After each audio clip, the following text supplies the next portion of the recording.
Hey guys, welcome to my YouTube channel. If you like my videos, please subscribe and hit the bell icon. You can also search me on Facebook, Twitter and Instagram. I'll see you around.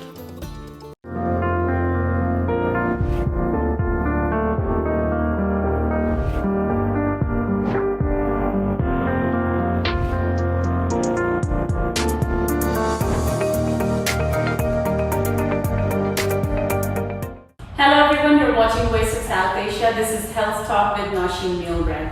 One of the most important systems of human body is digestive system, and that's the reason we're going to discuss this topic today. हमें आपकी बहुत ज़्यादा request और questions मौसूल हुए digestive health यानी हाजमे के को लेकर, तो आज हमने सोचा उन्हीं सवालात के जवाब हम जानेंगे डॉक्टर अदनान नादिर से, जो कि इस वक्त हमारे साथ मौजूद हैं.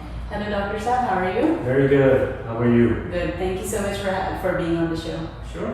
तो आपका इंट्रोडक्शन हम अपने नाज़रीन को देते चलें. Doctor Adnan Nadir is a gastroenterologist और हम आपके जो भेजे हुए सवालात हैं वो आज के शो में शामिल करेंगे. तो डॉक्टर साहब, व्यूवर्स क्वेश्चंस जो है वो शामिल करने से पहले मुझे आपसे ये पूछना है, as a doctor, according to your experience, why is it so important to take care of your digestive health?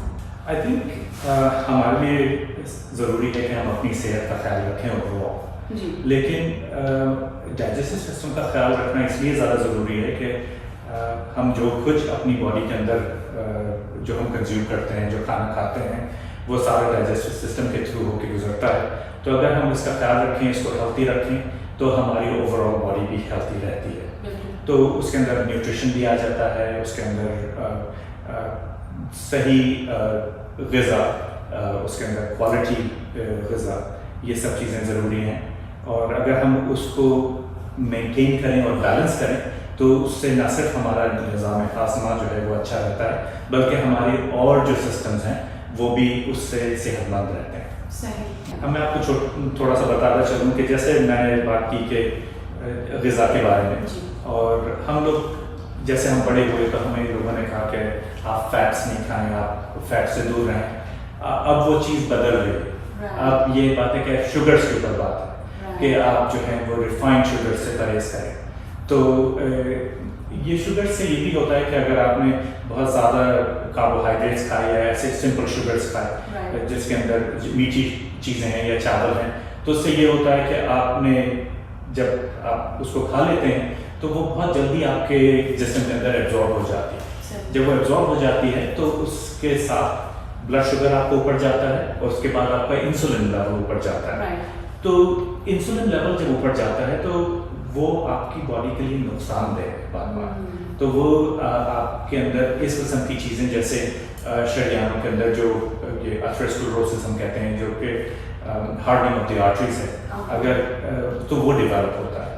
तो इट्स अ गुड थिंग कि हम लोग ऐसी चीज़ें करें कि कॉम्प्लेक्स कार्बोहाइड्रेट्स इस्तेमाल करें. और होल फूड्स के अंदर तो ऑर्गेनिक चीज़ें ज़्यादा मिलती हैं, लेकिन कॉम्प्लेक्स कार्बोहाइड्रेट्स ऐसी चीज़ें कि जो कि फ़ौरन आपके खाते ही वो आपकी बॉडी में एब्जॉर्ब नहीं होंगे. आपकी बॉडी को थोड़ा बहुत काम करना पड़ेगा, टाइम लगेगा इसको डाइजेस्ट करने में, और स्लो एब्जॉर्प्शन होगा. तो आपका ब्लड शुगर एकदम से ऊपर नहीं जाएगा बल्कि स्लोली ऊपर जाएगा. सही. और इससे आई थिंक एक और फायदा ये हो सकता है कि आपको बार बार भूख नहीं लगती. Is that true? जी, ये भी है कि बार बार भूख नहीं लगती, वेट कंट्रोल में रहता है. वेट भी कंट्रोल में रहता है उससे. ये बिल्कुल सही बात है. Awesome, great. So एक कॉमन क्वेश्चन जो मुझे बहुत ज़्यादा मौसूल हुए वो थे तेज़ाबियत के ऊपर, हार्टबर्न या फिर एसिड रिफ्लक्स. तो what is heartburn, what is acid reflux? So हमारे मैदे में, स्टमक के अंदर एसिड बनता है जो कि ज़रूरी है हाजमे के लिए, और ये सिर्फ स्टमक के अंदर होता है. लेकिन बाज़ औक़ात ये एसिड जो है वो ऊपर आता है एसाफेगस के अंदर, और जब वो ऊपर आता है एसाफेगस के अंदर तो वो ऐसी सेंसेशन पैदा करता है जैसे जलन आपके चेस्ट के अंदर हो रही है. और हम उसको एक टर्म हम यूज़ करते हैं रिगर्जिटेशन. तो आपको ऐसा लगता है कि खाना या पानी जो है वो भी ऊपर आ रहा है, बाज़ औक़ात हलक तक आ रहा है. और बहुत ज़्यादा दफ़ा ऐसा होता है कि लोगों को खाने के बाद इस किस्म की कैफियत होती है, और रात को सोते वक्त ऐसी कैफियत होती है. तो उस वक्त हम लोग ये देखते हैं कि ये उस ऐसे वक्त के अंदर आता है ज़्यादातर जब आप खाना ज़रा ज़्यादा खा लेते होते हैं। ओके। या आप जब हैंडल नहीं कर पा रहे होते, आपका सिस्टम उतनी क्वांटिटी हैंडल नहीं कर पा रहा होता, that's when it comes up. Yes, तो अगर आपको खाने की मिकदार ज़्यादा है या आपने खाना ऐसा खाया है जो कि बहुत ज़्यादा मुरगन है, ओके, बहुत ज़्यादा हैवी है, ओके, या फिर आप तो मिकदार ज़्यादा है या बहुत मुरगन है, या फिर आपने खाना खा के आपने आप लेट गए। Okay, so that was actually my next question कि ज़्यादातर लोगों को जो तेज़ाबियत की प्रॉब्लम होती है वो रात के वक्त होती है, so is that one of the reasons that you eat late night and you sleep? नहीं, तो उसके अंदर ये होता है कि जब आप रात को देर तक से खाना खाते हैं तो उसके बाद एसिड प्रोडक्शन होती है, और अगर आपने मुरगन खाना खाया है और आप फौरन लेट गए हैं उसके बाद जाके, तो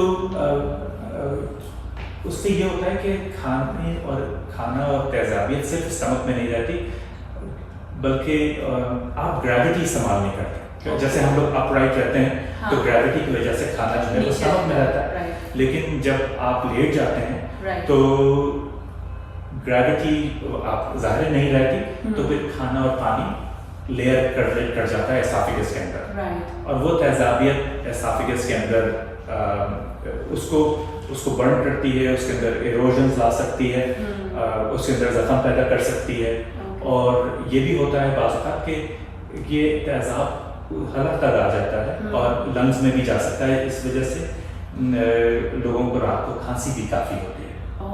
ओके, सो मैं एक्चुअली अगला सवाल आपसे ये पूछने वाली थी कि one time I went to an ENT doctor. अब मुझे जो है वो सीजनल एलर्जी का प्रॉब्लम था, तो उन्होंने मुझे कहा कि हो सकता है आपको जो गले में खराश है वो हार्टबर्न की वजह से हो। And I was like heartburn, मुझे तो ऐसा लगता है ये एलर्जीज की वजह से, हार्टबर्न का तो मुझे ख्याल भी नहीं था। So explain to us more, why could it be heartburn and why could it be allergies? अच्छा, पहले तो मैं ये बताना चाहूँगा कि जिन लोगों को रात को खांसी आती है, तो उसके दो सबसे ज़्यादा कॉमन रीज़न होते हैं। एक तो ये कि उनको लेटेंट एज़मा है, या एज़मा की एलर्जी है और उनको दमे का कुछ ऐसा है, और दूसरी चीज़ रिफ्लक्स है। तो लेटने के बाद अगर ये एसिड ऊपर आता है और आपके वोकल कॉर्ड्स को जाके इरिटेट करता है और आपके लंग्स में चला जाता है, जो कि खांसी प्रोड्यूस करता है, तो दैट कैन ये सिम्टम्स गले में खराश, खांसी, ये रिफ्लक्स से भी हो सकती है। सही। तो इस वजह से बाज़ औक़ात इन दोनों को हमें डिफरेंशिएट करना पड़ता है कि लोगों को ये जो गले में खराश है ये पोस्ट नेज़ल ड्रिप की वजह से है या फिर रिफ्लक्स की वजह से है। Right. So as a patient how do you really differentiate, कैसे पता चले कि आपको क्या है दोनों में से? बाज़ औक़ात ये बहुत चैलेंजिंग होता है हम लोगों के लिए कि कैसे डिफरेंशिएट करें। बाज़ औक़ात बहुत चीज़ें आसान होती हैं कि लोगों को एलर्जीज होते हैं और वो आके हमें बताते हैं कि उनको पोस्ट नेज़ल ड्रिप, जैसे उनके नाक में से जो है वो थोड़ा सा पानी जाता है, और अगर आप लेटे हुए होते हैं तो वो पीछे की तरफ जाता है। जब वो पीछे की तरफ जाता है तो वो आपके हलक पे गिरता है, जब इरिटेट करता है। इस वजह से तो उससे जो है बाज़ औक़ात आपकी वोकल कॉर्ड्स भी इरिटेट होती हैं, आपको खांसी भी आती है।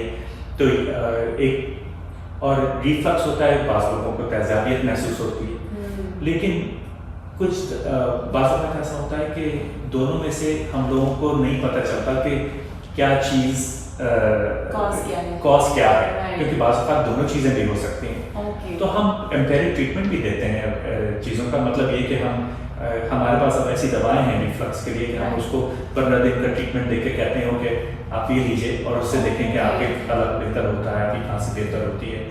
और दूसरी हमारे पास और भी ऐसे टेस्ट हैं जिसके अंदर हम आपकी pH आपकी एसोफेगस के अंदर चेक कर सकते हैं।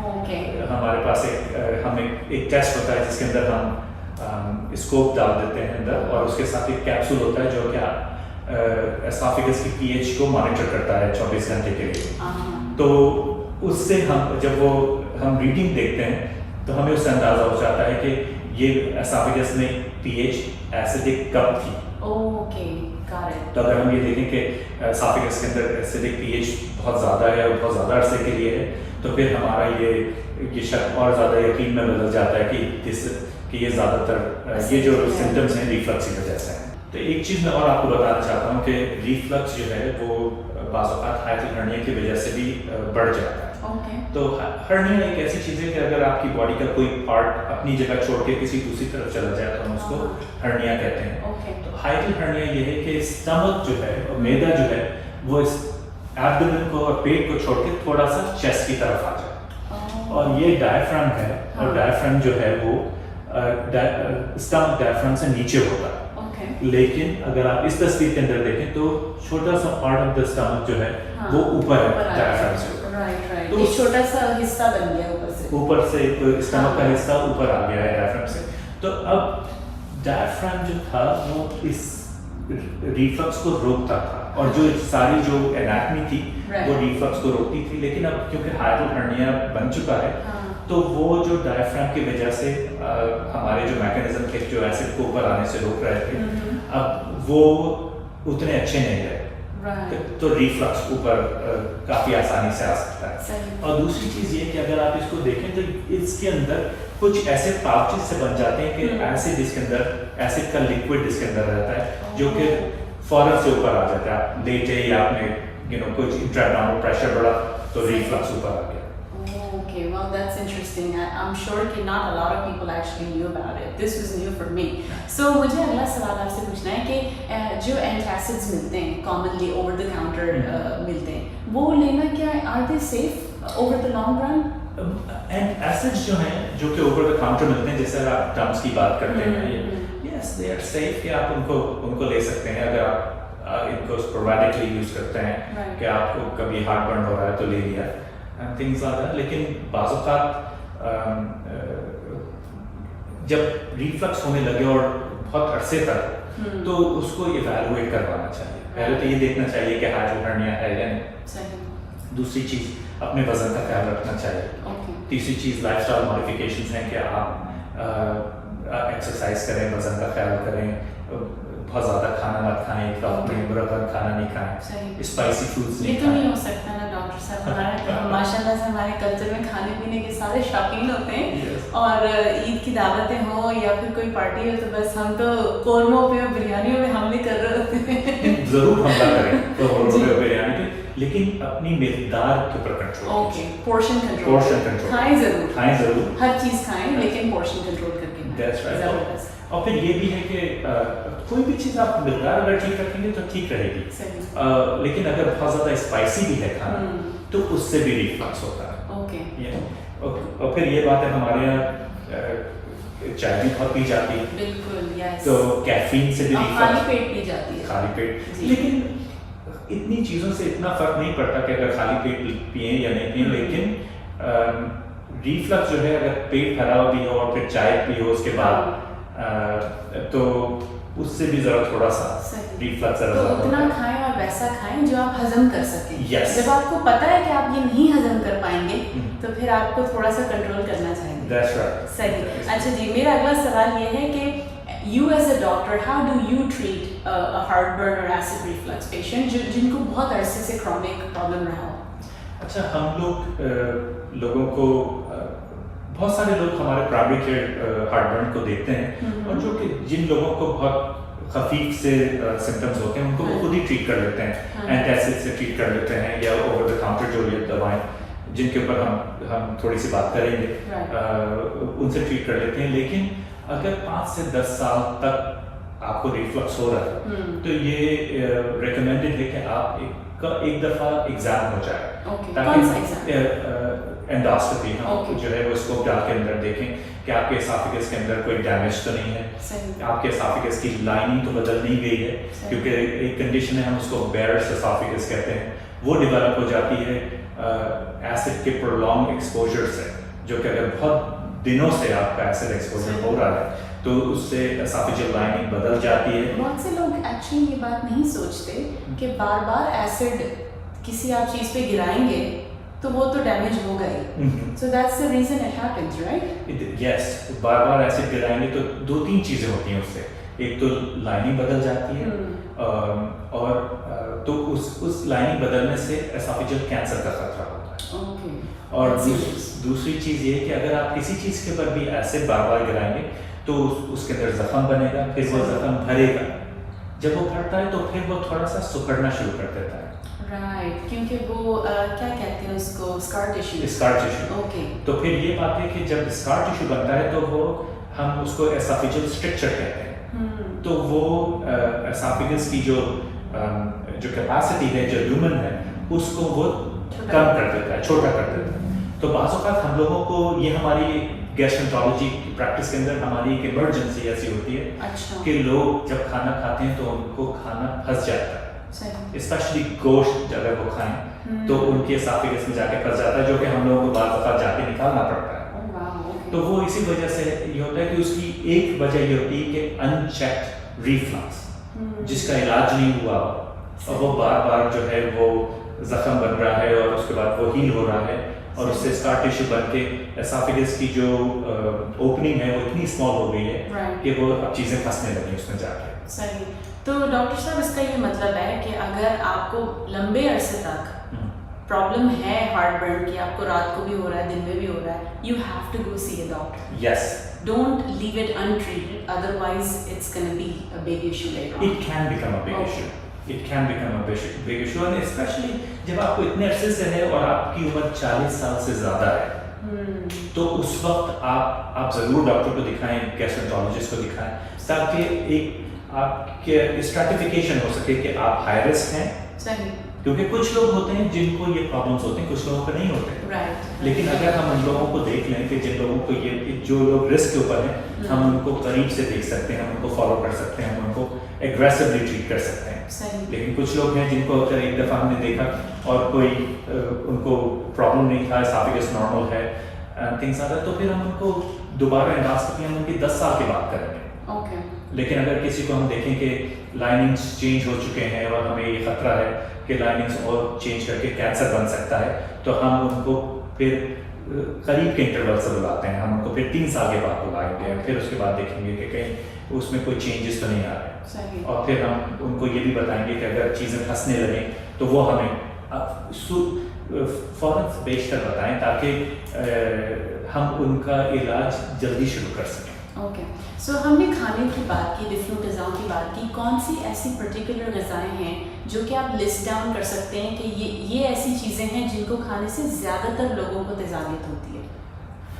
आई थिंक ये देखें कि किसी मुरब्बत खाना जो है वो आपको रिफ्लक्स तेल वाला, फ्राइड हैवी जो है, और उसके अंदर उसकी वजह ये होती है कि अगर आप तेल वाला या बहुत भारी खाना खाएं तो वो हमारे जो मैदा है वो स्मार्ट है, वो हर चीज़ जो है वो वो आगे डंप नहीं करेगा, वो पहले उसको हजम करेगा, उसके बाद वो उसको आगे जाने देगा। तो अगर आपने कोई हल्का सा खाना खाया है तो वो उसको अच्छी तरीके से और फौरन से हजम कर लेगा और आगे भेज देगा, तो आपका स्टमक भी खाली हो जाएगा। लेकिन अगर आपने मुरब्बन खाना खाया है तो उसको देर लगेगी उसको डाइजेस्ट करने में। अब अगर देर लगेगी तो आपका स्टमक भरा रहेगा बहुत देर तक, वो बहुत, तो इट्स अ नेचुरल थिंग कि अगर स्टमक भरा रहेगा तो रिफ्लक्स ज़्यादा होगा, क्योंकि कोई भी अगर एक भरी हुई थैली है तो ज़्यादा उससे reflux, it's a physical thing. So it could be any particular food, but at the same time the quantity and the way the food is made it matters. Yes. Okay. So ये बात आप जो है ना वो ख्याल रखिए जब भी खाना खाएं, और रात के वक्त इसीलिए कहते हैं कि हल्का खाना खाना चाहिए। Yes. Because it takes less time to digest, और जब आप सो रहे हो तो आपको रिफ्लक्स का प्रॉब्लम ना हो। चलिए, मैंने आधा प्रॉब्लम तो जो है वो बहुत सारे लोगों का ही सॉल्व कर दिया। जनाब, यहाँ होता है एक ब्रेक का वक्त और हम आपसे मिलेंगे छोटे से ब्रेक के बाद। Stay tuned.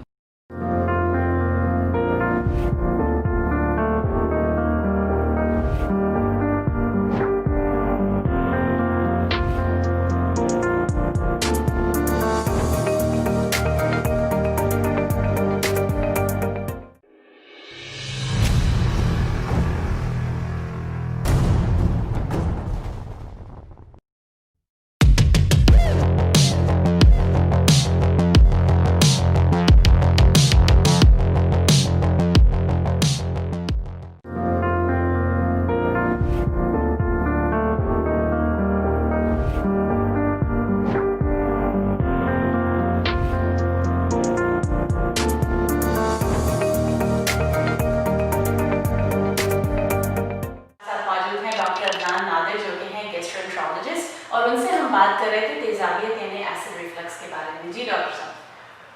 तो हम लोग बात कर रहे थे कि रात के खाने की Right. और खाना की मकदार ठीक रखें, सही। लेकिन अगर उसके बावजूद रिफ्लक्स होता है तो हाँ। हम लोग ये सजेस्ट करते हैं कि 6 inches block, wooden block, Okay. अगर आप अपने हेडबोर्ड के नीचे रखें तो आपका बेड थोड़ा सा आपका सर उठा देगा। Oh, okay.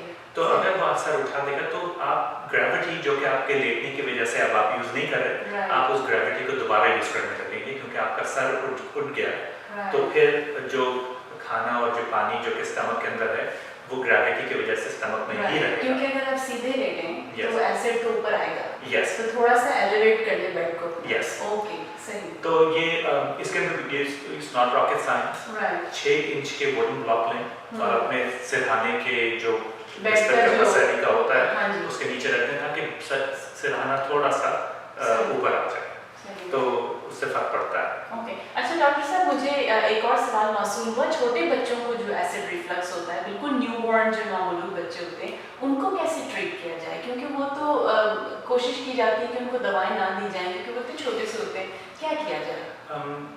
अच्छा, हम लोग शुरू के अंदर I'm an adult gastroenterologist, Right. लेकिन I'm just gonna touch a few things on that कि पहले हम लोग जो colicky babies कहते थे, Right. now the colicky babies have reflux, Right. so that's why we think that they cry and stuff like that. Right. हम उनको भी यही करते हैं कि हम we raise the head of the bed और उनकी भी दवाएं हैं जो कि हम adults में भी यूज करते हैं, जो कि हम उनको दे सकते हैं और उनका reflux उससे respond करता है। Okay, so it's safe to give them antacids. It's safe to give them those medication, लेकिन उनकी जो दवाओं का जो prescription है और जो फैसला है वो उनके pediatrician को करना है। Right, right. Quantity क्या है, कितने Yes. टाइम पे देनी चाहिए?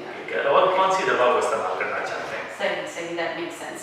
ओके जनाब, तो अगला सवाल जो हमें मौसूल हुआ आपकी तरफ से वो था ब्लोटिंग का। बहुत सारी खवातीन ने एक्चुअली हमें सवाल भेजा कि जब हम खाना खाते हैं या ओवरऑल दिन के टाइम किसी भी टाइम पर हम ब्लोटेड फील करते हैं, what is the reason? Bloating is मेरे प्रोग्राम डायरेक्टर मुझसे कहते थे कि अगर हमने ब्लोटिंग का मसला हल कर लिया तो we all will be millionaires. अच्छा तो ढूंढने let's find out. So bloating is a very very generalized or very non-specific symptom. Okay. Yes. और bloating की वजहें बहुत सारी हो सकती हैं। Okay. जैसे बहुत ज़्यादा खाना खाए तो भी bloated है। Right. अगर constipation है, बहुत दिनों से bowel movement नहीं हुई तो भी bloated है। अच्छा मेरे ख्याल से हम gonna cut you off over here. मेरे ख्याल से ओवरऑल जो ब्लोटिंग की बात करें वो ना सिर्फ स्टमक की ब्लोटिंग बात करें, वो कह रहे हैं ओवरऑल पफीनेस फील होती है बॉडी में, फूले फूले फील होते हैं। What is that?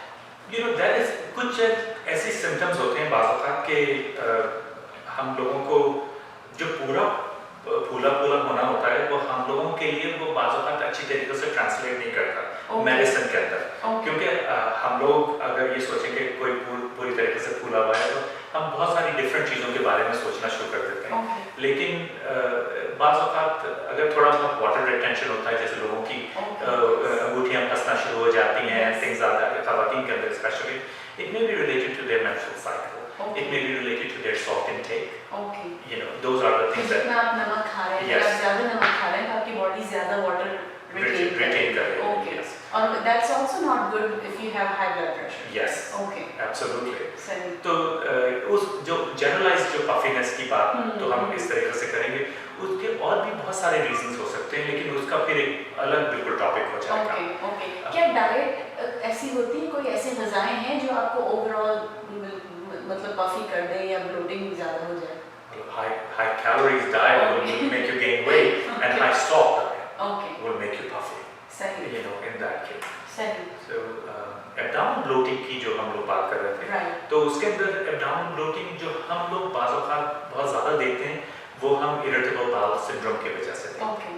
तो हर आदमी को जिसको irritable bowel syndrome होती है, bloating बहुत ज़्यादा लोगों को उसके अंदर ऐसा फील होता है कि पेट फूला हुआ है। Right. Yeah. तो उसके अंदर वो पेट ना उनका वजन बढ़ा हुआ होता है, ना really physically उनका पेट बढ़ा होता है, लेकिन उनको फीलिंग होती है। Right. Heavy feel हो रहा है। Heavy feel हो रहा होता है उनको। सही। और बाज़ वक़्त heavy feeling is not an abnormal feeling, अगर आप बहुत ज़्यादा खाने की बात है, या बहुत वक़्त अगर बहुत ज़्यादा लोगों को बहुत गैस प्रोड्यूस हो रही है तो उसकी वजह से भी उनको एब्डोमिनल ब्लोटिंग हो सकती है, और कॉन्स्टिपेशन की वजह से हो सकती है, लेकिन एब्डोमिनल ब्लोटिंग हाइपर सेंसिटिविटी की वजह से भी हो सकती है, जो कि इरिटेबल बाउल सिंड्रोम का पार्ट है। ओके, तो यहाँ मैं आपसे पूछूंगी कि फूड इंटॉलरेंसेस क्या होते हैं और किस तरह के फूड इंटॉलरेंसेस केसेस आप देखते हैं? फूड इंटॉलरेंस जो हम सबसे ज़्यादा देखते हैं वो लैक्टोज इंटॉलरेंस है। ओके, दूध की वजह से। तो बाज़ वक़्त लोगों को अंदाज़ा नहीं होता कि उनको एकदम से गैस क्यों होनी शुरू हो गई, एकदम से उनका स्टमक जो है वो इतना फूल भी रहा है और आवाज़ें आ रही हैं स्टमक में से, और फिर बैंड बाजे हर जगह से। Yes, okay. और फिर ये बात है कि उनको फ्लैचुलेंस हो रही है, गैस बहुत ज़्यादा खारिज हो रही है, या फिर उनको डायरिया हो रहा है। तो इसके जो है इसके स्टेजेस होते हैं या इसके डिग्रीज होते हैं। तो अगर बाज़ वक़्त क्या होता है कि लैक्टोज इंटॉलरेंस लोगों को ये भी हैरानी होती है कि मैंने तो हमेशा दूध पिया है और दही खाई, अचानक से कैसे हो गया। तो बाज़ वक़्त जब लोगों को गैस्ट्रोएंटेराइटिस होता है या कोई डायरियल इलनेस किसी भी तरीके से हो गई, तो उससे ये होता है कि आपका जो लैक्टेज जो एंजाइम है जो कि आपके छोटी आंत प्रोड्यूस करती है, उसकी प्रोडक्शन कम हो जाती है। जब उसकी प्रोडक्शन कम हो जाती है तो जब आप दूध या दही या आइसक्रीम या जो भी दूध की बनी हुई अशिया आप लेते हैं तो वो फिर डाइजेस्ट नहीं हो पाता। तो जब डाइजेस्ट नहीं होता तो वही चीज़ बगैर डाइजेस्ट हुए कोलन में चली जाती है। वहाँ पे एक प्रोसेस कहलाता है फर्मेंटेशन। जब फर्मेंटेशन होती है तो उसके अंदर पानी और गैस बनता है। तो पानी जो है वो एब्जॉर्ब हो जाता है, गैस जो है वो शोर मचाती है और फिर या खारिज हो जाती है। तो उस वजह से लोगों को बड़ा मतलब ऑफ कोर्स अनकंफर्टेबल फीलिंग होती है, एम्बैरेसमेंट होती है। और अगर कोई बहुत ज़्यादा बड़ा दूध का गिलास पी लें तो इतना ज़्यादा वो अनडाइजेस्टेड मिल्क कोलन में चला जाता है कि बैक्टीरिया भी उसको फर्मेंट नहीं कर सकते, तो फिर डायरिया हो जाता है। So your system knows I can't digest it, it has to get out. System already knows, लेकिन वो सिस्टम आपका कोशिश तो करता है बेचारा सिस्टम, लेकिन वो ओवरवेल्म हो जाता है। सही, ओवरलोड हो गया। ओवरलोड हो जाता है, यस। सही। उससे डायरिया होता है। सही। So that was all about food intolerances, और हम नेक्स्ट बात करेंगे जो कि very common question I received was about constipation. So एक तो होती है occasional constipation, एक होती है chronic constipation. So tell us more about that.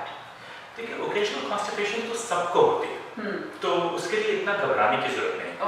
What is occasional? What do you consider as occasional? Occasional constipation ये कि लोगों को sometimes they have to strain, or sometimes their stool are hard, sometimes they skip a day, कि उनको bowel movement नहीं हुई है, और थोड़ी सी bloating उनको feel हो रही है, things like that, and दूसरे दिन उनको bowel movement हो गई और they are good, तो वो occasional constipation होता है। बाज़ वक़्त कॉन्स्टिपेशन जो होता है वो हम लोगों ने स्टडीज में भी देखा कि लोगों को परसेप्शन ज़्यादा होता है कॉन्स्टिपेशन का वर्सेस कॉन्स्टिपेशन। So एक्चुअल में नहीं होती, लेकिन आपको ऐसा लग रहा होता है कि आपको कॉन्स्टिपेशन है, आपको अच्छी बाउल मूवमेंट नहीं हुई है। तो उस वजह से लोगों ने इन स्टडीज शो कि 60% of the people were having actually daily bowel movements, लेकिन वो कॉन्स्टिपेशन की शिकायत करते थे। और कॉन्स्टिपेशन ऐसा है कि अगर 25% ऑफ द बाउल मूवमेंट्स आपको स्ट्रेन करनी पड़ रही, या उसके अंदर पेट फूल रहा है, या आपको बहुत सख्त है बाउल मूवमेंट, तो वो भी कॉन्स्टिपेशन हम लोग उसको फिर ट्रीट करते हैं।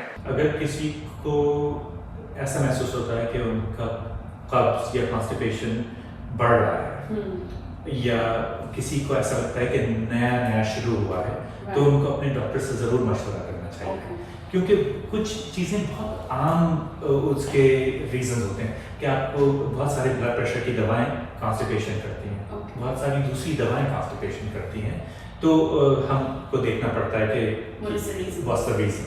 लेकिन कॉन्स्टिपेशन ये भी है कि अगर आपका जो नॉर्मल पैटर्न है अगर वो बदल रहा है तो फिर आपको डॉक्टर को बताना चाहिए, क्योंकि बाज़ औक़ात अगर आपकी उम्र ऐसा है कि 40 साल से ऊपर है, 50 साल से ऊपर है, तो आपको ये देखना चाहिए कि क्या कोलन के अंदर कोई ऐसी चीज़ ग्रो तो नहीं कर रही जो कि ऑब्स्ट्रक्ट कर रही है, जो कि स्टूल के फ्लो को रोक रही है। तो उसके अंदर डॉक्टर्स जो हैं, इंटर्निस्ट भी ट्रेंड हैं ये चीज़ देखने के लिए, और ऑफ कोर्स हम लोग गैस्ट्रोएंटरोलॉजिस्ट भी ट्रेंड हैं कि अगर कोई नया चेंज हम ऐसा देखते हैं तो हम उनकी दवाएं रिव्यू करते हैं, हम उनके ब्लड वर्क देखते हैं कि एनीमिया तो नहीं हो रहा, उनका थायराइड फंक्शन चेक करते हैं, और फिर हम कोलोनोस्कोपी भी करते हैं ताकि टू मेक श्योर कि स्ट्रक्चरली कोई ऐसी चीज़ तो नहीं है जो कि ऑब्स्ट्रक्ट कर रही है। राइट। सो आपने कहा नॉर्मल पैटर्न। नॉर्मल पैटर्न क्या है? क्या हर एक का पैटर्न अलग अलग होता है? What is normal when it comes to going to the bathroom? So normal pattern जो है वो हर एक का अलग ही होता है, लेकिन हम लोग ये कहते हैं कि अगर 3 स्पॉन्टेनियस बाउल मूवमेंट्स नहीं हो रहे हफ्ते में, तो हम कहते हैं So weekly, if you're going to bathroom 3 times, that's normal. Yes. Okay. I think a lot of people would consider it as being constipated, yes, right? But it's normal. Okay. Yes. तो फिर ये बात है कि ज़रूरी नहीं है कि बाउल मूवमेंट रोज हो। Okay. और लेकिन ये बात है कि क्योंकि मैं प्रैक्टिस यहाँ पे करता हूँ स्टेट्स में, तो यहाँ की जो जनरेशन थी, हमसे ऊपर वाली जनरेशन, तो उनका ये कॉन्सेप्ट था कि बाउल मूवमेंट रोज होनी चाहिए। Right. तो अगर उनको नहीं होती थी बच्चों को बाउल मूवमेंट, तो माएँ बहुत परेशान होती थी, उनको लैक्सेटिव देती थी, उनको एनिमल्स भी देती थी। Right. लेकिन अब हम लोग थोड़ा सा अवेयरनेस को बढ़ा भी रहे हैं, लेकिन हम लोग बताते हैं कि ज़रूरी नहीं है कि बाउल मूवमेंट आपको रोज हो। अगर हर दूसरे दिन भी होती है और आपको ब्लोटिंग नहीं होती, आपको पेन नहीं होता, एंड यू फील लाइक कि यू हैव इवैक्यूएटेड, आपने सब कुछ खाली कर दिया है, तो आप नॉर्मल हैं। Okay. Yeah. Okay, that's good to know. So that means कि अगर आपका एक पैटर्न शुरू से चला आ रहा है, and that pattern continues even if you're going to the bathroom 3 times a week, that's normal. That's normal. लेकिन अगर आपका पैटर्न चेंज हो जाता है अचानक से, कि अगर आप 3 times की जगह 1 time you're going to the bathroom, that's problematic. Then they should come to you. Yes. Okay, so that's good to know. They should alert it. She said they see what has changed in their history, right, and certainly should pursue. Right. Okay. So अगला सवाल मेरा है irritable bowel syndrome पे, जो कि हमने थोड़ा बहुत डिस्कस किया है, लेकिन उसे हम मजीद डिस्कस करेंगे इस छोटे से ब्रेक के बाद। Stay tuned.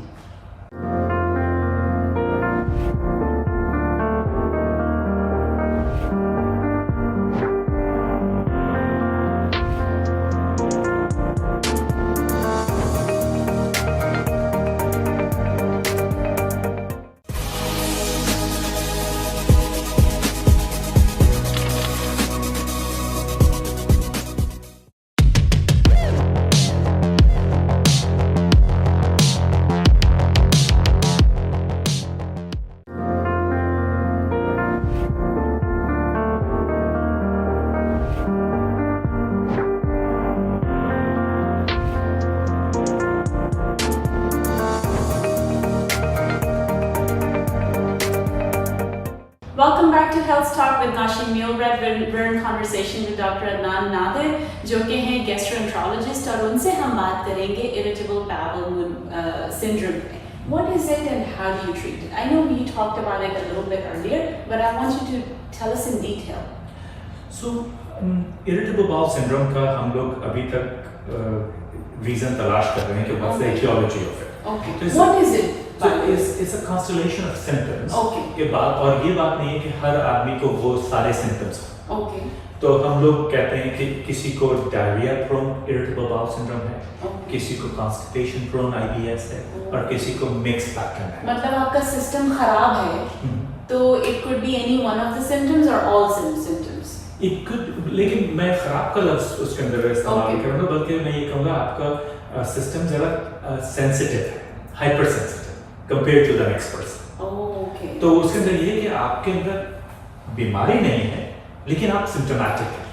जैसे अगर मियाँ बीवी हैं और मियाँ को इरिटेबल बाउल सिंड्रोम है और बीवी को नहीं है, और दोनों एक रेस्टोरेंट के अंदर जाके खाना खाते हैं और दोनों बीमार हो जाते हैं, तो मियाँ जिनको IBS है वो ज़्यादा बीमार होंगे, उनको ज़्यादा क्रैम्पिंग होगी, उनको ज़्यादा डायरिया होगा, कंपेयर टू बेगम, क्योंकि उनकी बाउल हैबिट्स, बाउल सिम्टम्स, जो उनका GI सिम्टम्स ज़्यादा सेंसिटिव है। राइट। और तो IBS के अंदर हम जब पेशेंट्स आते हैं तो हम उनके ये सब चीज़ें देखते हैं कि हम उनको कहाँ पे कैटेगराइज करें। Bloating is also big part of it. Okay, हम उसके अंदर ये भी देखते हैं कि कोई हम और डिजीज तो मिस नहीं कर रहे, क्योंकि बहुत सारी ऐसी डिजीजेस हैं जैसे सीलिएक डिजीज है, लैक्टोज इंटॉलरेंस है, विपल्स डिजीज है, थिंग्स आर दैट जो कि irritable bowel syndrome की तरह present कर सकती है, Crohn's disease है। So it's kind of hard to diagnose.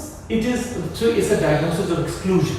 Right. Means कि आप you exclude everything. Right.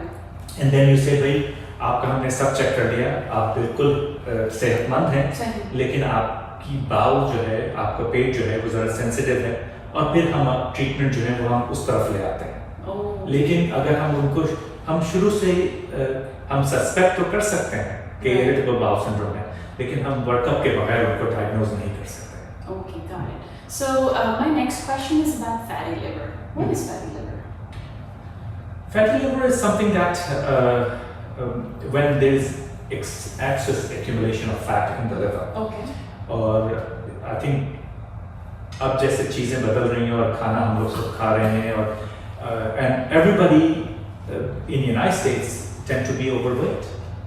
और दुनिया के अंदर भी आई थिंक सब लोगों का वजन, जो कि हमारे माँ बाप के ज़माने में जो वजन होता था, और जब हम लोग कॉलेज के अंदर भी पढ़ते थे तो 70 kilogram man was a normal human being. Right. Now 70 kilogram man is a thin man. You know, standards change हो गए, standards- lifestyle change हो गए। Yes, I don't know कि standards इतने change हो, लेकिन ये बात है कि लोगों के वजन वो वाले नहीं। अगर हम किसी 70 किलोग्राम मैन को देखते हैं तो हमें वो बहुत दुबला लगता है।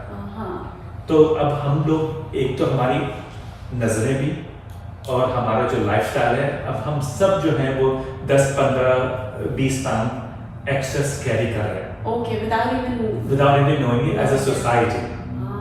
Okay. तो Which is pretty alarming if you think about it, right? Yes. We're accepting that it's okay to be overweight. Because it has become a societal norm actually to be just to carry the 10, 15 more pounds. Right, and it can actually affect your health in the long run. It certainly कोशिश can. ये करनी चाहिए कि जैसे जैसे आपकी specially as बढ़ती है तो आपका वजन बढ़ना शुरू हो जाता है, you accumulate more fat and more weight, so you should start worrying about it. Yes. Your weight at early on. Yes. और फिर फैटी लिवर भी जो है वो इतना बिल्कुल बेनाइन कंडीशन नहीं है। Okay.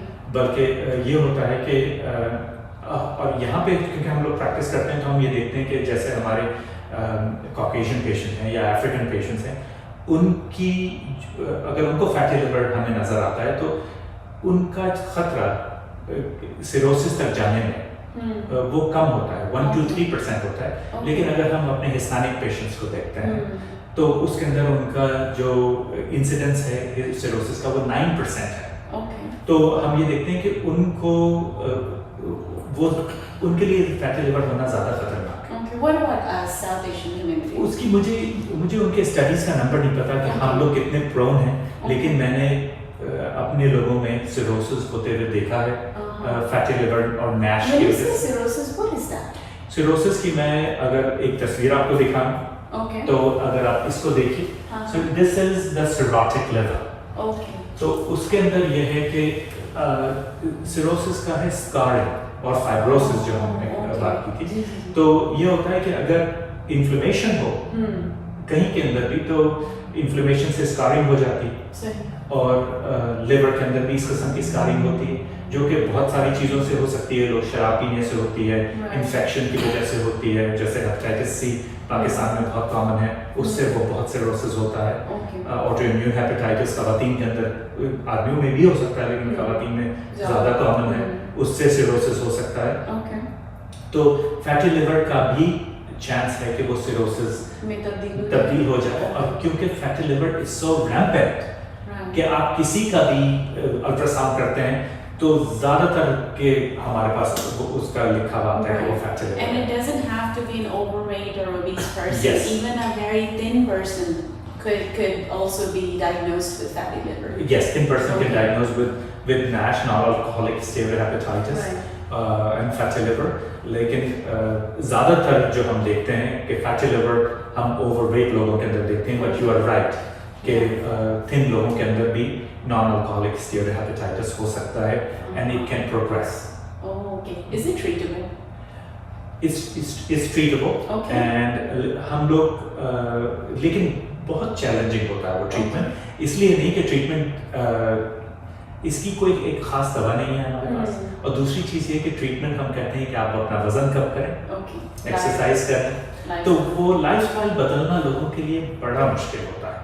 You know, if we are all as physicians we are sensitive to that, लेकिन हम लोग encourage करते हैं कि जितना हो सके वो कोशिश करें ताकि प्रॉब्लम्स में नहीं जाए, क्योंकि एक दफ़ा अगर सिरोसिस डेवलप हो जाए तो उसके रिग्रेस होने के चांसेस बहुत कम होते हैं. सही. Well, this is the time that we include your questions that you guys sent us in this segment. और सबसे पहला सवाल हमें जो है वो उज़मा ने भेजा है टेक्सास से. I suffer from digestive issues like bloating and puffiness. I was told to take pre and probiotics.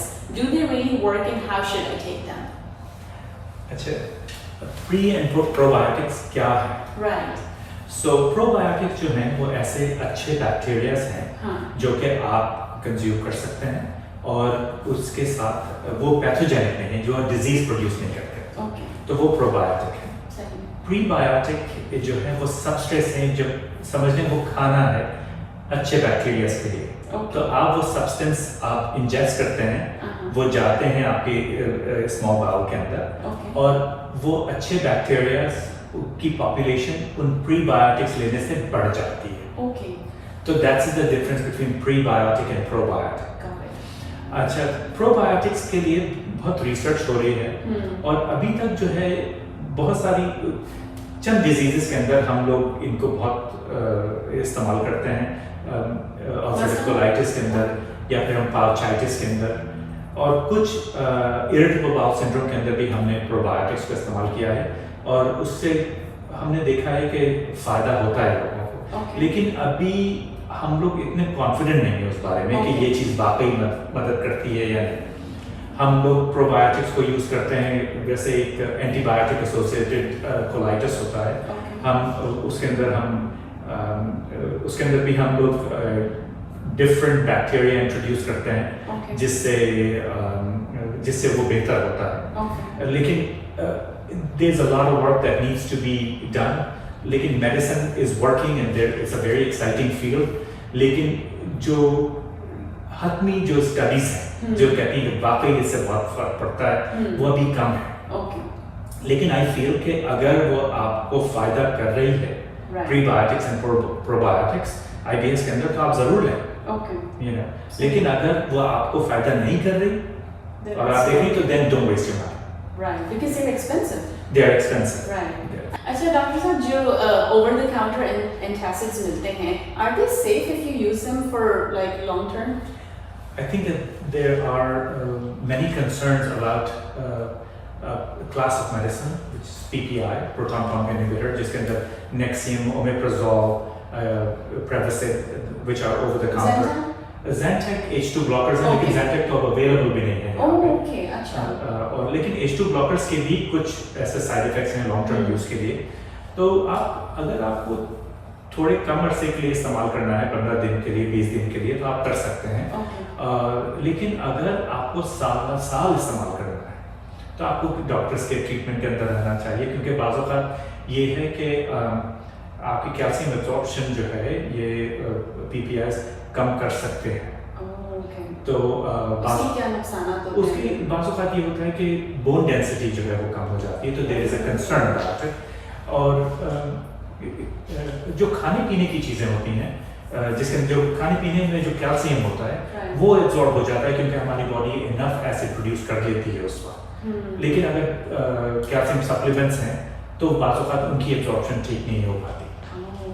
तो हमें तो बोन की हेल्थ के लिए हमें कंसर्न है. पीपीआई लॉन्ग टर्म यूज़ के लिए मैग्नीशियम एब्जॉर्प्शन जो है वो भी कम हो जाती है. तो बाज़ औक़ात अगर हम बहुत अरसे के लिए ले रहे हैं पीपीआई, तो हमें मैग्नीशियम का भी थोड़ा बहुत ये ख्याल रखना पड़ता है कि मैग्नीशियम लो नहीं है, क्योंकि उससे हार्ट के एरिथमियाज हो सकते हैं. एंड ये भी एक नई चीज़ जो कि पिछले चंद सालों से हम लोग अब ज़्यादा केयरफुल हैं कि किडनीज के अंदर भी थोड़ा सा डैमेज कर सकती है। तो हम लोग ये चाहते हैं कि लोग ये दवा ऐसी नहीं कि लोग डरें इससे, लेकिन लॉन्ग टर्म यूज़ के लिए आपको अपने डॉक्टर से ज़रूर मशवरा रखें, कम से कम दवा लें और ज़रूरत होने पे दवा लें। और ज़रूरी नहीं कि अगर आपने 40 मिलीग्राम ऑफ प्रालोजेक एक दफ़ा शुरू की तो आप सारी उम्र उस पर रहेंगे। आपका डॉक्टर आपको 20 मिलीग्राम फिर एवरी अदर डे, हम उसको इस तरीके से उसको डिक्रीज भी कर सकते हैं। और फिर अगर उसके साथ साथ अगर पेशेंट्स कोशिश करें कि अपना वज़न कम करें, खाने पीने का ख्याल ठीक से करें, अपने लाइफस्टाइल चेंज करें, अपना बेड का हेड साइड ऊपर कर दें, चॉकलेट्स कम लें, मिंट्स नहीं कम लें। Chocolate is chocolate can cause reflux. तो उससे जो है अगर ये चीज़ें फॉलो करें तो it's you can slowly gradually take it. Right, okay. So the takeaway for me is अगर आपको रिफ्लक्स की दवाइयाँ लेनी है ओवर द काउंटर, so आप जब आपको बहुत ज़्यादा नीड हो, लेकिन लॉन्ग टर्म अगर आप ले रहे हैं तो it has to be under doctor supervision. Long term लें, वैसे तो आप ले लें, मतलब कोई भी आपको इटालियन खाने जाना है, मैक्सिकन फूड खाने जाना है, अपना देसी खाना है, and then you feel like you're gonna eat that is the day some people use it for. लेकिन long term use is the key. अगर आप एक साल से वो ले ही जा रहे हैं आप over the counter, then you need to make sure you talk to your physician. Right, and I know a lot of people who actually keep Tums at home and they take it literally every day, 3 times a day, without any, repercussions के बाद में पता नहीं क्या होगा। No, but that means that they have a reflux that they're self-treating, and it is going on for a long time that needs to be properly evaluated. There you go. Yes. Perfect. तो जनाब यहाँ लेते हैं हम आपसे इजाज़त। Hopefully आज का प्रोग्राम जो है और आज का कंटेंट आपको अच्छा लगा होगा। अगर इसी तरह आप चाहते हैं कि हम आपके भेजे गए सवालात को अपने शो में शामिल करें या आपके दिए गए टॉपिक्स को शामिल करें तो हमें ज़रूर ईमेल कीजिए। हमारा ईमेल एड्रेस है info@bosa.tv। इसके साथ ही हमको आप फेसबुक पर और ट्विटर पर भी मैसेज करके बता सकते हैं। और इसके साथ ही अगर आप चाहते हैं डॉक्टर अदनान नादिर से कंसल्ट करना तो उनकी इन्फॉर्मेशन आपको हमारी स्क्रीन पर मिल सकती है। अपने घर वालों का बहुत ख्याल रखिए और याद रखिए अगर आप किसी तकलीफ से गुजर रहे हैं तो उसका इलाज ज़रूर करवाइए। लॉन्ग टर्म जो है वो तकलीफ में रहने का कोई जवाब नहीं है, कोई मतलब नहीं बनता। अपना ख्याल रखिए, अपने घर वालों का ख्याल रखिए, हमेशा मुस्कुराते रहिए। आपसे मुलाकात होगी अगले प्रोग्राम में, तब तक के लिए अल्लाह हाफ़िज़।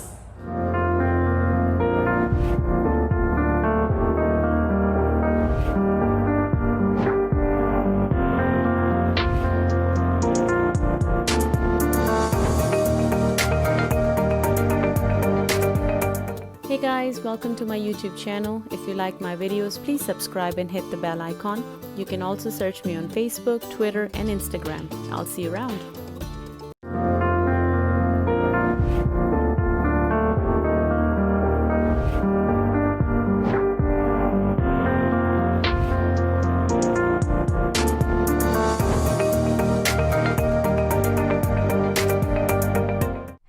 You're watching Voice of South Asia. This is Health Talk with Nausheen Milbrad. क्या आप जानते हैं कि 4 साल की उम्र तक पहुंचने तक हर 4 में से किसी एक बच्चे को डेंटल कैविटी ज़रूर होती हैं, जिसका ये मतलब है कि ना सिर्फ उसका बेबी टूथ ख़राब होता है बल्कि उसके नीचे बैठा हुआ परमानेंट टूथ यानी अडल्ट टूथ भी ख़राब हो सकता है। बच्चों की डेंटल केयर कैसे करनी चाहिए, उनको किस उम्र में डेंटिस्ट के पास जाना चाहिए, इन्हीं सारे सवालात के जवाब जानेंगे आज हम डॉक्टर अभिषेक भौमिक से, जो कि इस वक्त हमारे साथ मौजूद हैं। Hello doctor, how are you? I'm doing well. How are you doing? Good. Thank you for coming to the show. Of course. Thanks for having me. Doctor Abhishek Bhowmik का हम आपको इंट्रोडक्शन देते चलें। Doctor is the owner of Stonebrook Pediatric Dentistry with a specialized training in children with special needs. Doctor, I want to know, how commonly do you see children with dental cavities? About 1 in 3, I would say. At least in my office, I see about 1 in 3 kids that get dental cavities. Okay. Yeah. And what causes the cavity? Is it food? Is it lifestyle? So or it's definitely a combination of factors. Okay. Hygiene is one of the main important things, brushing and flossing. Diet, the type of food and snacks kids are eating. Okay. And then there is a genetic factor definitely with cavities. I think if parents have had cavity issues as kids, sometimes kids get some of those genes, and our spit makes a big difference too. Some kids don't clear away. Did you say spit? Yes, our Oh, saliva. wow, okay. Yeah. So our saliva genetics makes a big factor too, Really? whether we get cavities or not. So Interesting. I didn't could know go that. on for hours, but yeah, to answer your question, there's a lot of factors Okay. that causes cavities. Okay, Yeah. and how do you treat cavities? So there's different ways. It depends on how small or how big the cavity is. If we can diagnose and catch the cavity early on, fortunately now there's a lot of non-invasive techniques. One of them is a medicine called silver diamine fluoride, which I routinely use. It's a very easy to apply. We just pretty much brush and floss it into wherever the cavity is. And the other side of things, when cavities are really big, sometimes kids need dental crowns, and they need a little bit more extensive treatment. So there's a variety of treatment options. A lot of it just depends on the size of the cavity. Okay, so let's Yeah. talk about dental crowns. What do you do? Like, what is a dental crown? Sure. So though, whenever cavities are so big that it involves multiple surfaces of the tooth, so imagine there's the top part of the tooth, the side of the tooth, the front of the tooth. If the cavity is so big that it entails multiple surfaces, a filling is not the best treatment option. And any board certified pediatric dentist is going to agree with me on this. Okay. Fillings over time, they just tend to fracture and they wear away, and they don't hold up till the tooth is ready to fall out. Most baby teeth, especially our back ones, we need them around till about 11 or 12.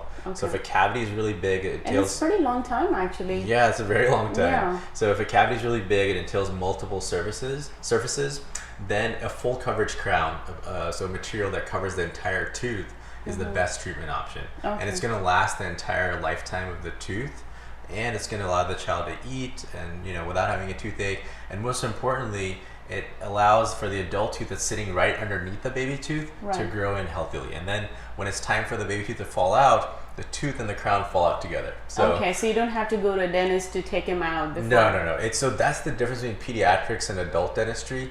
A lot of it isn't as I should reword this. It isn't as complex, Okay. but our main goal is to manage anxiety for children. Right, absolutely. And the dental treatment itself.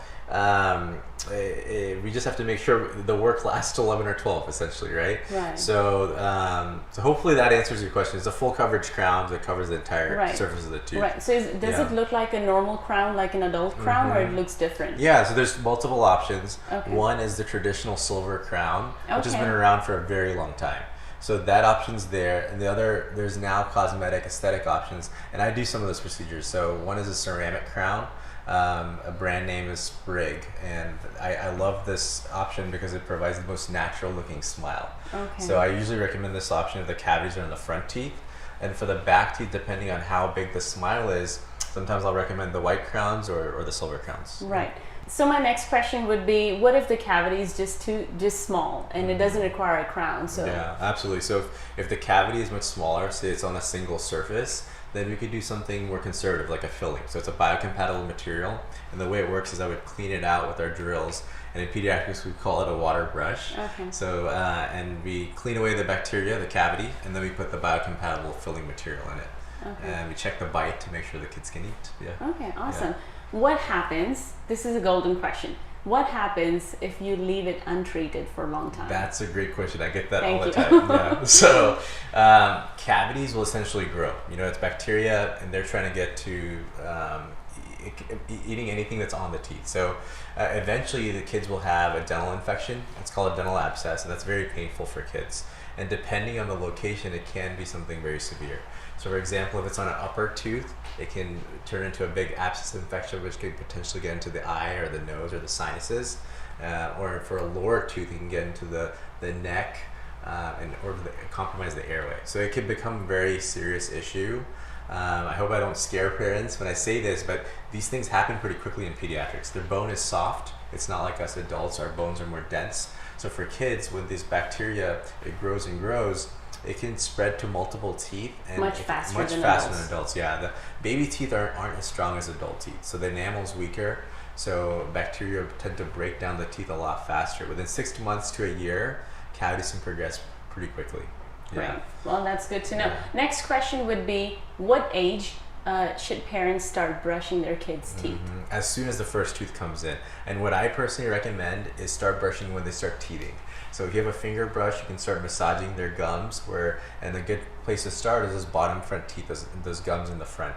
And by doing that, you stimulate the teeth to come in faster, and you're making sure that there's no plaque or bacteria in the way that can affect as those teeth are coming in. Because believe it or not, some kids start getting cavities as soon as those teeth are erupting in. Yes. The first two teeth typically erupt in around 5 or 6 months of age, but teething starts 3 to 4 months of age. Right, and you were saying earlier before the show when we were chatting, something about the milk that causes cavities. How does that happen? So breast milk, formula milk, any kind of milk has sugar in it, and the dental cavities, the type of bacteria that cause cavities, they thrive on sugar. So if babies are being breastfed or even being bottle fed, if we're not wiping and cleaning off the surfaces in our mouth, then they're being exposed to the bacteria that can break down the teeth and cause dental cavities. Right, and as a new parent, you don't really think about these things. Yeah, there's so much going on. That's the last thing you're thinking about is wiping and cleaning the teeth. Yeah. Right. That's why we recommend our American Academy of Pediatric Dentistry. We recommend kids to come in for their first checkup when the first tooth comes in or by their first birthday, ideally. Okay, that was my next question, so you answered it. Okay. Awesome. All right, so my next question would be about thumb sucking. So a lot of kids at some point start sucking their thumb. What triggers it, what causes it, and what should a parent do? So it's a coping mechanism for stress, and their stresses could be anything. It could be just what they're going through, or that they're cranky or fussy or whatnot. One of the stresses is teething. So when the teeth are about to erupt in, they're going through a little bit of pain, and that sometimes is when the thumb sucking habit first starts. And it's a very tough habit for some kids to let go of. Right. So there's different approaches to treatment. Do you want me to talk a little bit about that as far as the thumb sucking? Yeah. So when we first catch thumb sucking, if it's very early on, 0 to 2 years of age, I tell parents to just try to remind them, like, hey, it's not a good idea. And kids do great with pictures. So showing pictures of bunny rabbits and how their teeth are flared out. Yes. That's such a great way to show kids, hey, this is why we don't suck our thumb. Otherwise, you're going to end up looking like a bunny. Yeah, we don't want to look like a bunny rabbit. So kids are very visual. That's a very good idea. So because if you just tell them don't do it, they're going to do it more. And what I've noticed is the more you stress it, sometimes they do it even more because they do the opposite. They do the opposite. Right. They're trying to cope with their stresses. And growth is a type of stress as well. So the kids are growing right at night. There's so many factors going on where that's why kids suck their thumb. Some kids grow out of it, and some kids need a little bit of habit therapy or an appliance down the road to stop So the who habits. does that? Do you come to a dentist or you go to any other medical professional for that? Yeah, so oftentimes pediatric dentists and general dentists are the first ones to catch the habit. We first try to talk to the parents, talk to the kids about how to stop these habits conservatively. But then at a certain point, once they're 3 and 4 years of age and it's still continuing, it's a good idea to talk about habit therapy. And usually a speech pathologist who is well versed in how to stop these oral habits is the first person I refer out to. I don't recommend appliances on kids when they're that young, but say the kiddos are 7, 8, 9, they're much older and they've tried habit therapy, then orthodontists can use appliances that physically stops that habit. Well, that's good to know. We're in conversation with Dr. Abhishek Bhaumik. He's a pediatric dentist, and we're going to take a break here. Stay tuned.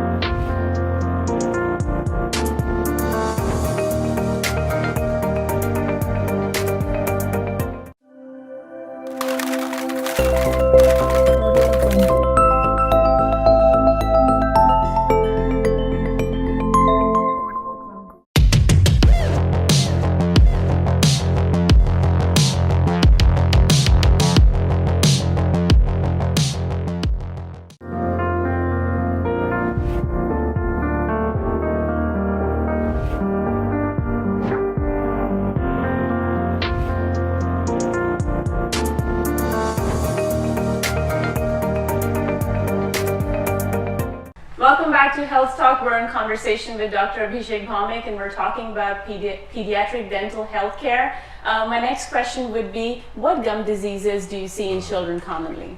So I'll start off with saying that gum disease isn't very common in young children, but a certain type of bacteria that thrive in our gum tissue, and if kids aren't brushing and flossing over a period of time, this will eventually lead to gum disease when kids are teenagers and adults. So it starts off with just bacteria that sits around the gum line of our teeth, and it's simply due to food being stuck in the area. So if kids aren't doing a good job brushing and flossing, this bacteria will thrive and grow. Eventually the gums become so inflamed, red and puffy that the bacteria starts physically damaging the gums and loosening up the ligaments that hold our teeth in place. So our teeth are scaffolded by ligaments that it's held in place into the bone.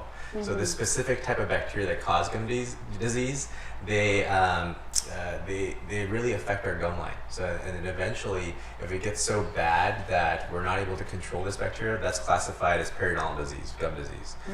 So fortunately for kids, they don't get a lot of tartar and calculus, but it's important for us pediatric dentists to catch these early on, signs of it. And if we do, we need to help kids correct it so they don't end up with gum disease. And the only way you can catch it is when parents actually bring the kids in every 6 months for their regular checkup. So that's very, very important. कि हर 6 महीने में आप checkup के लिए लाएंगे तभी ये सारी चीजें जो है वो early on catch हो पाएंगी. My next question would be, I've heard a lot of parents saying that their kids grind their teeth in their sleep. How commonly do you see that, and how do you treat that? So it's very common for kids to grind their teeth at night, and there's a few physiologic things that's going on why kids grind. One of them is physiologic growth. So all of our kids are growing at night. So part of that growth involves our adult teeth and our jaw muscles. So when those jaw muscles are developing, the teeth are shifting around.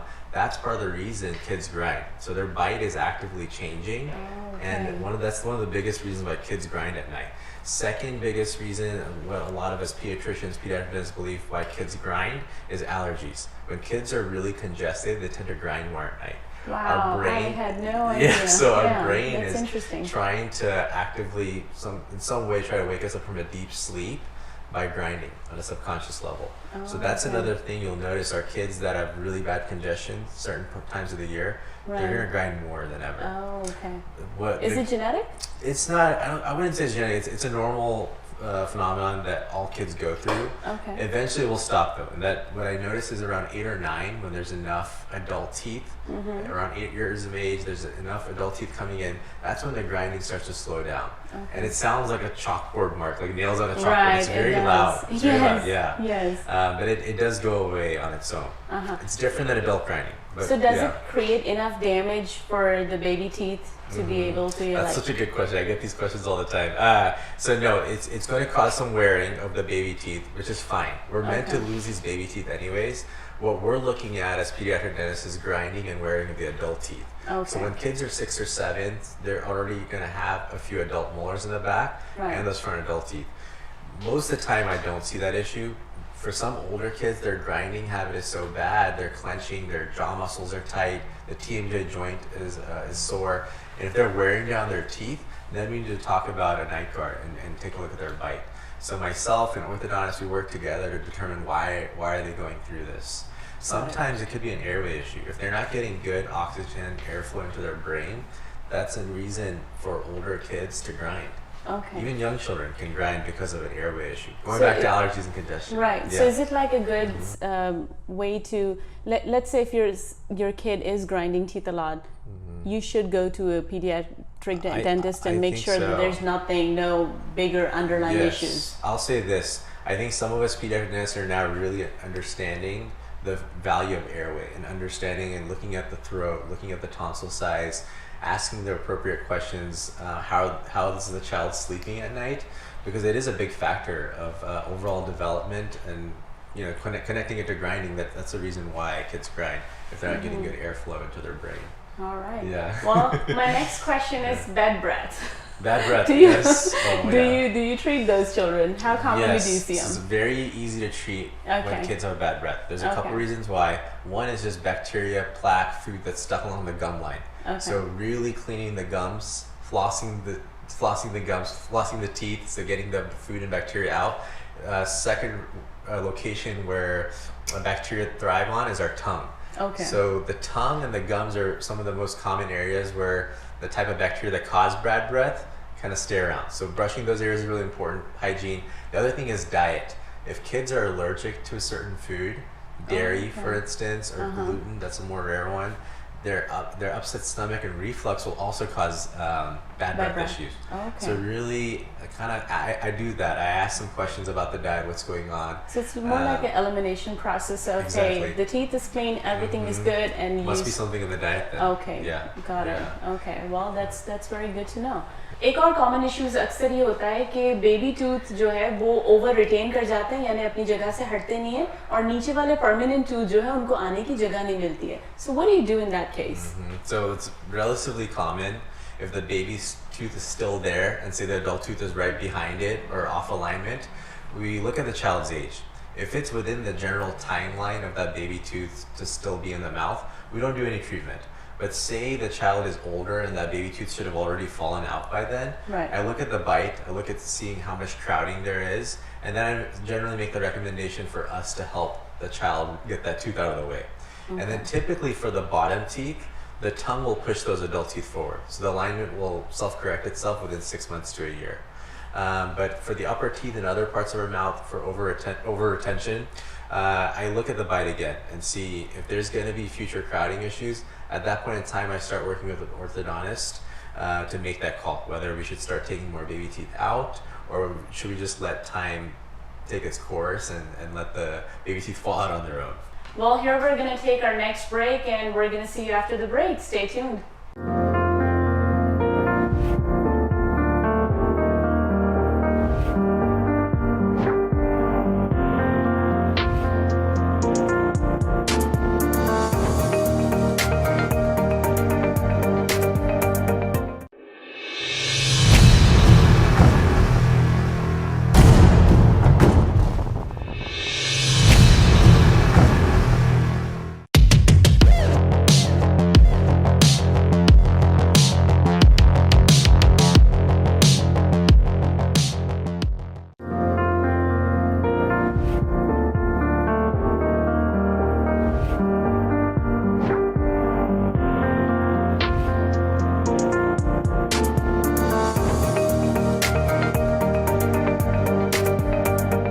Welcome back to Health Talk with Nosheen Milbrad. We're in conversation with Dr. Abhishek Bhaumik, who is a pediatric dentist.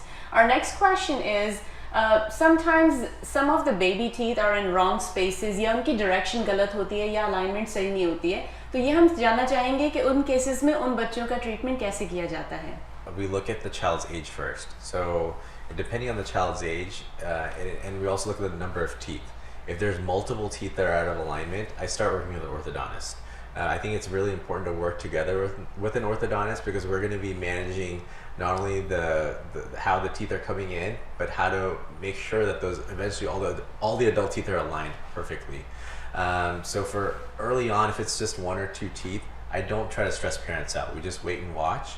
But as kids get older, if many teeth are out of alignment, then I start working with orthodontists. Okay. And they usually guide me on which baby teeth we should take out to create more space in order to bring the other teeth into proper alignment. Right. Yeah, so usually early orthodontics and braces are involved for those situations. Okay. Yeah. So does it really affect the speech development or feeding? Does it create any kind of feeding issues for the child? Believe it or not, it doesn't. Yeah, Okay. most of the time it doesn't. Kids are very adaptable and they compensate really well. So to give you a perfect example, a lot of kids will be missing their front 2 baby teeth right around 7 years of age. Right. And they'll have gaps in those teeth. And sometimes it can take up to a year for the first set of adult teeth to come in for those 2 spots.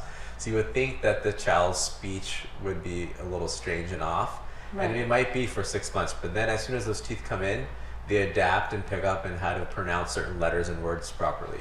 So most kids adapt really well and they don't have any issues with eating or speech. Yeah. Got it. Yeah. Well, my last question for today would be, what is a good way of building a good routine that parents can build right from the beginning for good oral health care? Sure. And I think the main thing is starting very early and young and incorporating and stressing the importance of it. So early on, when kids are 0 to 2 years of age, parents should be the ones doing the brushing 2 times a day, morning and night. So the fact that they're undergoing the brushing 2 times a day that early on in age, they understand that this is a habit and routine we have to continue. And then once kids are 2.5 or 3, they're going to want control of the toothbrush. I think you're going to notice it time and time that they want full control. Yes. So the best thing to do is let them play with it. And then after they play with it, just stressing it, "Okay, now it's my turn to help out and get those back teeth." Right. So So you finish it off. You just don't let them do it. Exactly. It's Yeah. so important that we're always monitoring and helping with the brushing all the way up till their teenage years, honestly. How do parents Yeah. make it fun? Like sometimes, kids don't want to brush their teeth. Yeah. So what advice So would you give there's them? different ways you can make a game out of it, or something simple like a prize, like stickers. Kids are obsessed with stickers. Yes, like a So, reward system. A reward system, yeah. So if they're willingly wanting to brush 2 times a day, they earn a sticker or something small. Right. Not making it something extravagant or big, but just showing them this is something we all have to do, and it's required to do. I find that the parents that struggle the most is when they don't stress it and maybe they're not doing it every day or just doing it once a day. Right. That's not enough for kids to understand why later in life they have to brush 2 times a day. So by starting early and then starting also early visits at a pediatric office, they'll interact with us, somebody who's not part of their family, right? Then they understand, okay, multiple people are telling me that I It's really like need a to take care of my reinforcement. teeth. Yeah, it's a great reinforcement, and we can kind of show kids pictures and videos while they're at our office, and we have fun toys and props to show them how good they're doing with their brushing. Something that's fun, what we do at our office is we always take camera pictures of kids' teeth. Zoomed in camera pictures, so they can see exactly where they're not doing a good job brushing. So the okay. older kids love that. So when they come Yeah. in, they want to try to impress their parents and show us that they're really doing a good job. So hopefully that answers your question. So building early habits with the parents, monitoring everything, and frequent checkups is really the only way to continue making sure our mouths are healthy. Awesome. Awesome. Well, this brings us to the end of the show today. Thank you, Dr. Bhawmik, for joining us today. This was great information. Thank you so much for allowing me to do this. Thank you. If you would like to consult with Dr. Bhawmik, his information is mentioned on our screen. CDC के मुताबिक जिन बच्चों में oral health issues रहते हैं वो न सिर्फ school miss करते हैं बल्कि उसका असर उनके ग्रेड्स पर भी पड़ता है. So set your children up for success and take care of their oral health right from the beginning. Send us your comments and suggestions to info@vosa.tv. This is Nosheen Mulebread signing off from Health Talk. Until next time, ciao.